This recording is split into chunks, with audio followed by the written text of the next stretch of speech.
The mystery surrounding the disappearance of flight MH370 has perplexed the planet now for 10 years. After the Malaysian Airlines plane disappeared without a trace, with 239 people on board whilst travelling from Malaysia to China. Now, conspiracy theories have surrounded the disappearance ever since. Was it human error, deliberate sabotage by the pilots or passengers? Even UFOs have been mooted. Has there been a cover-up by the airline company involved, or even by governments? But multiple searches on multiple sites have failed to provide the answers that people so desperately need, especially, of course, the victims' families. But researchers at Cardiff University have detected a signal that they think could reveal the final resting place after underwater microphones picked up a 6-second recorded sound around the time that the plane crash-landed. To delve a bit deeper into this, I'm delighted to welcome aerospace engineer, founder of MH370search.com. It's Richard Godfrey. Richard, thank you very much. Can you just explain to us whether or not this breakthrough is now the answer? Are we going to find this thing? I think the excellent research done in Cardiff University by Dr. Usama Qadri is another stepping stone, but it's not a final answer. It is not a conclusive definition of where MH370 crashed. So they fully admit there's more tests that need to be done.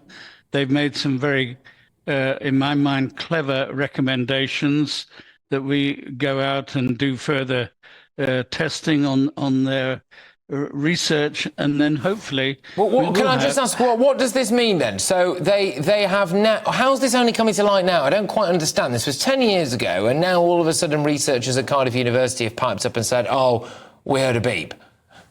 Well, it's not new. We first identified the acoustic analysis in 2014, right after the disappearance. The new research is much more thorough and gone in much more detail. It is picking up acoustic waves under the water. We have hydrophones in the water to pick up whether someone's let off a nuclear bomb in the ocean somewhere. So they can pick up any kind of sound, an aircraft crash, even ice breaking off the Antarctic, even an exploration company doing seismic surveys. So it's not conclusive, but it's a good step forward. Is this a cover-up job of epic proportions? Do you think something quite sinister happened to this plane? Because it is all very odd. I think you're right. It is all very odd. It is, we have a lot of data, but we don't have the final analysis, and we won't until we actually find the wreckage. The Indian Ocean is a huge place, 77 million square kilometers, and it's like, I was going to say finding a needle in a haystack, but actually the haystack is very huge. So I'm quite intrigued. So you are the founder of MH370search.com. What's your theory?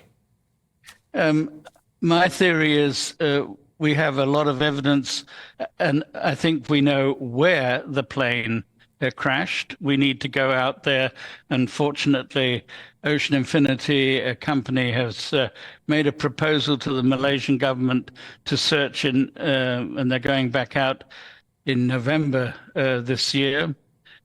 When we find the plane, we can recover the flight data recorder, the cockpit voice recorder.